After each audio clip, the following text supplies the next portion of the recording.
ఏం చేస్తున్నారు ఇక్కడ? విత్తన శుద్ధి చేస్తున్నాం. విత్తన శుద్ధి అంటే ఏంటి?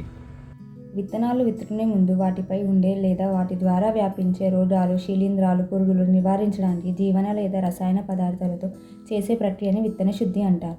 సూడోమోనాస్ ట్రైకోడర్మా వంటి శిలీంద్రనాశులతో కానీ, కార్బండిజం, మ్యాంకోజెబ్ వంటి రసాయనాలతో కానీ మనం విత్తన శుద్ధి చేసుకోవచ్చు. శిలీంద్రనాశినితో విత్తన శుద్ధికి కావలసిన పదార్థాలు: 1 ఎకరానికి 25 కిలోల విత్తనాలకి 250 గ్రాముల ట్రైకోడర్మా, 500 ml బెల్లం ద్రవణం.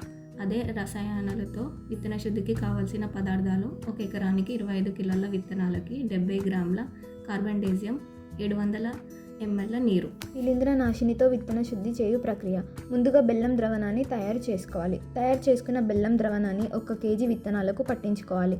ఒక 10 గ్రాముల ట్రైకోడర్మా పిండిని తీసుకొని విత్తనాలకు పట్టించుకోవాలి. ఇప్పుడు ఈ ప్రక్రియను బాగా కలుపుకోవాలి. కలుపుకున్న తర్వాత 30 నిమిషాల పాటు నీడలో విత్తనాలను ఎండబెట్టుకోవాలి.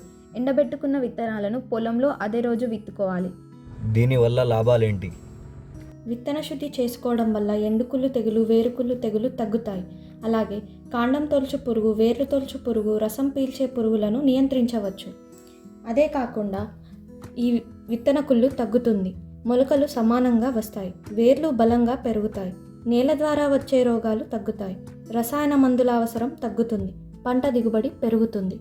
తీసుకోవాల్సిన జాగ్రత్తలు ఏంటి? విత్తన శుద్ధి చేసే ముందు తీసుకోవాల్సిన జాగ్రత్తలు: జీవన ఎరువులతో రసాయన మందులు కలపరాదు. బెల్లం ద్రవణం ఎక్కువగా ఉండరాదు. శుద్ధి చేసిన విత్తనాలు అదే రోజు నాటుకోవడం మంచిది. అదే రసాయన ఎరువులైతే సూచించిన మోతాదులోనే రసాయనాన్ని ఉపయోగించాలి. విత్తన శుద్ధి సమయంలో గ్లౌజులు, మాస్కులు ధరించాలి.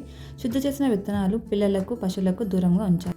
విత్తన శుద్ధి చేయండి, పంట దిగుబడి పెంచండి.